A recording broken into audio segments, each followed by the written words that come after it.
Molo Sanbonani, hello, how's it? Good morning, good morning, good morning. It's Monday. Ooh.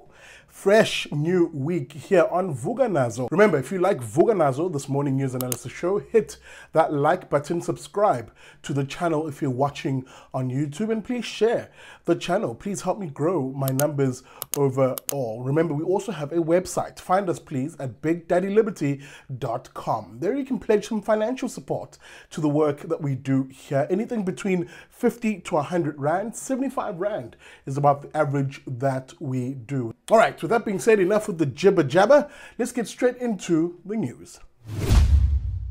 Okay, I take you now to Ekurhuleni in Gauteng, where a shocking and disgusting story has come out. Again, the dangers of the descent into a lawless South Africa, where the rule of law is replaced with the rule of the mob, where things are just completely chaotic. What am I referring to? Four individuals who are in the community of Kruiwagen Park looking to repair the electricity in the area that had been down for a while, were murdered by what was said to be community members who were obviously angry at having been without electricity for a while, and then took their anger out on these four contractors, mistaking them allegedly for cable thieves. Now, the story is just shocking in the nature of how these men were brutally accosted and murdered by these said to be community members as they were trying to restore the very electricity that wasn't available in the area. I'm going to read from this News 24 piece, which sadly detailed the lugubrious and gruesome nature of the story. Now, the contractors belonging to a company called BMLL, a cable repair subcontractor in Germiston, were dispatched to assist with the particular fault in the area in question. A group of community members had gathered near the area. When the contract electricians arrived, they were attacked by the group. According to the city, the contractor's vehicle was picked up, thrown over the bridge, and then set alight. The contractors themselves were then assaulted with various objects. 4 contractors were killed in the process, end of quote.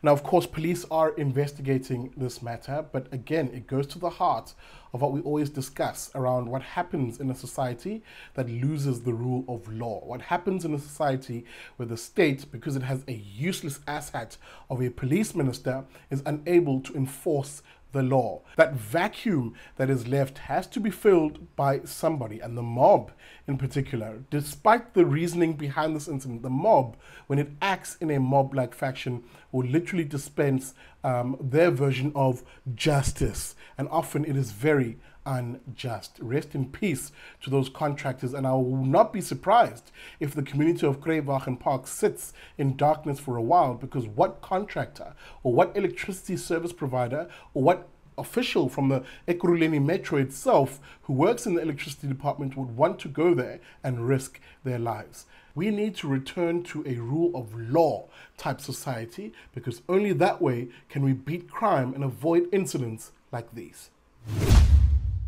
All right, I take you now to Tshwane, or Pretoria as most of us know it, where you'll remember there was that ongoing saga and a developing story, of course, around the newly elected mayor of Tshwane, a one Murunywa Makwarela. Now, his story was interesting because he used to be the speaker, part of the DA Action SA blah blah blah coalition, that ousted the ANC. That same Murunywa, who's from the Congress of the People, or COPE, as a party that used to be part of that coalition, then backstabbed that coalition, effectively taking the mayoral chain from the DA's Celier's brink. And then obviously later, we then found out that Murunywa himself actually isn't eligible to be the mayor or even eligible to be a councillor. Why? Because he's been liquidated, or rather, sequestrated before. And if you're insolvent in this country, you're not allowed by law to hold any public office. The city manager of Tshwane Metro removing Murunywa,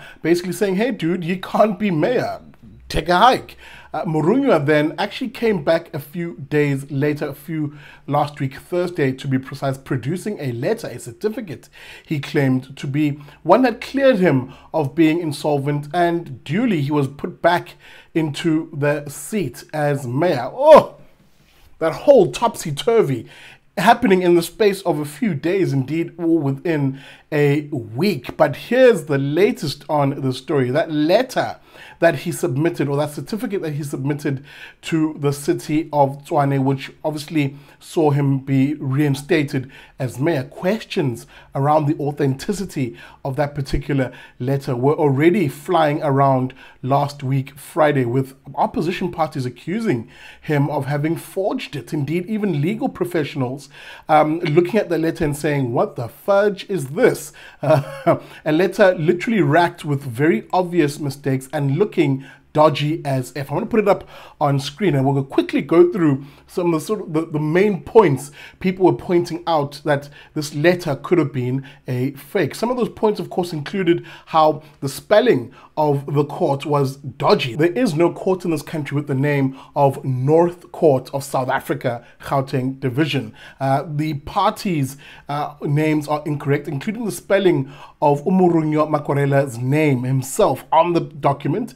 The formatting and the ordering is wrong. The word rehabilitation, for instance, would not be placed under the coat of arms. The word hereby is spelled as here by in the document. The citation of the court and referencing is incorrect. Things like the basic facts of the matter are a bit dodgy, as was pointed out by legal professionals. For instance, it said the document cites that he was rehabilitated in 2018, but his name still appeared in the government gazette in 2019 and 2022 under legal notices of those who are sequestrated, basically. In other words, sequestrated estates. The big dodgy one, of course, was that the court roll on the said date of the document had no record of a Judge Musa, for instance, on that day. All of these questions literally circulating and lending itself to the dodgy nature of this document, with people questioning, is Umurunywa Makwarela, the mayor of Tshwane,